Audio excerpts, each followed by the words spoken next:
One look at Clint, Tanya, and Priya, and you can tell they're not your typical Tim Hortons employees. You may even think, token hires? Think again. They are the unexpected boom to this business's bottom line. They are proof there is a huge return on disability. Hi there, can we help you, sir? Mark Wafer owns 7 Tim Hortons franchises in Toronto. 18 years ago, he decided to do good and stumbled on a money-making secret that was very good for business.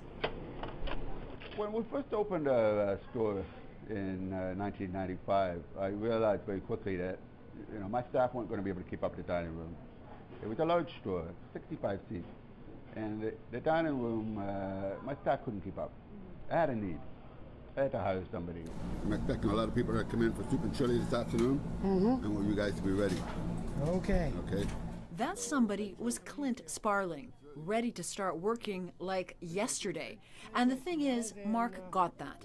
Mark himself is hearing impaired. His own disability made him open to hiring someone no one else would. After about 2 weeks, Clint was ready to work, and very quickly I realized he had become my best employee. Clint has Down syndrome, but here it doesn't matter. He makes the same money as everyone else. He's expected to do the same work as everyone else. But he delivers, you guessed it, like no one else. Tim Hortons is a wonderful place to hang out and other Your stuff boss to work. is listening. You can't say you hang out at work. No, it's a different way of saying I was born to work. He works so hard, loves his job so much, he hardly calls in sick and routinely has to be reminded to go home at the end of his shift. As Mark's business grew, he hired more people with disabilities. And with every store and every hire, profits went up, big time. 41 of Mark's employees, roughly a third of his workforce, has a disability. From managers to bakers, and they're not just his top performers. More often than not, they are his outperformers. We have one individual who's baking in one of our stores, one of our busiest stores, and she's profoundly deaf. And her productivity rate is 18.4% higher than the person she replaced, and that person had been working that job for 9 years. Tanya Walsh also takes an obvious pride in raising the bar. She has autism and a spotless work ethic that has earned her 2 promotions in 7 years. I actually work really hard too and everything. That's how hard working I am. Even all my other coworkers at Tim Hortons say to me, you work so hard, Tanya.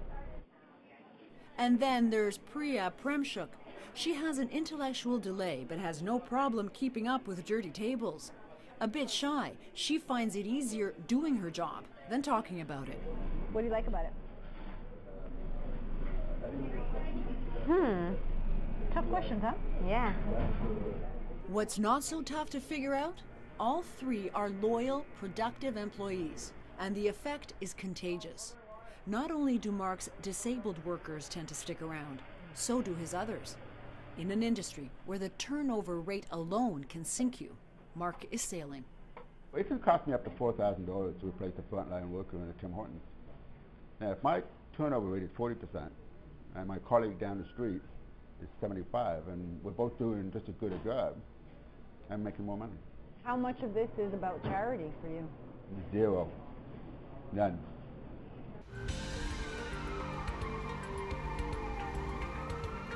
And in New York City, a Canadian man is making a career out of proving there is no mystery to those numbers. Rich Donovan coined the phrase return on disability. Rich, who has cerebral palsy, is a self-described financial geek who left behind a successful career on Wall Street to crunch very different numbers. And in true entrepreneurial spirit, Rich suggested we caption his interview because his message is so important he doesn't want you to miss a word of it. This is about charity. It's not about special jobs with special people. There's real profitability in driving this forward. Rich is used to sympathy and charitable stares, but it's his mission to coach businesses to see past that. His return on disability is an index he uses to track the shares of firms that best deal with disabled people. The bottom line, pity those firms that don't. And how do you change their minds? Numbers. Numbers. It all comes down to numbers. It all comes down to an observable measurement that nobody can dispute. And America's largest drugstore chain is the gold standard on how to do it big and how to do it right. This is Walgreens Distribution Center in Windsor, Connecticut, one of 20 the company operates, and one of the most profitable in the entire country. The secret weapon here, too? Nearly half of the 600 people who work here are disabled. Right now we're between 40–45% of the people inside the facility at all levels, so director all the way down, have a disability. Scott Sylvester runs the distribution center. There's no them here, just a big, enthusiastic us. A vision born 7 years ago from a savvy senior VP who has a child with autism. It's now a corporate policy, and not because it's the right thing to do. It's obvious to say that it's the right thing to do from a heart feel-good perspective, but it really is truly from a business perspective. The workforce that we have in the facility, they're dedicated, they come to work every day, they give 100% every day, they have good attitudes, they thoroughly enjoy the opportunity to work. The plant was designed to make it easy for anyone to work here. Employees can opt to follow icons instead of text, and pictures are used as markers. And small changes made productivity go up for everyone. So whether a person maybe doesn't read or can't sequence numbers, that maybe they can relate to rhinoceros, they know what a rhinoceros is. So when you give direction, you can give direction to go to station 55 or rhinoceros. Right. And then when you're giving that direction out to the group, you can say it both ways, and however whichever piece of that message you need to use to process it, you take. Hey Jen, how are you? Good. It's inclusive and also happens to streamline the workflow. The payoff? Huge. Our facility is one of the top facilities. The building itself is about 20% more efficient than other facilities in our chain, and this is it's been great. Everything that we do, that we've designed into it, has benefited everybody. And that is the genius behind the Walgreens model. It's innovation designed with disability in mind that made the company big money. I have 41 employees who have a disability. In 2011, we did not have a single hour of lost sick time for those 41 individuals. Dollars and cents. It's the winning mantra, and closer to home, Mark's message is catching fire. On this night, he's in Oakville, Ontario, giving the business community there his remarkable pitch. He is so in demand, he gives more than 100 talks a year across the country.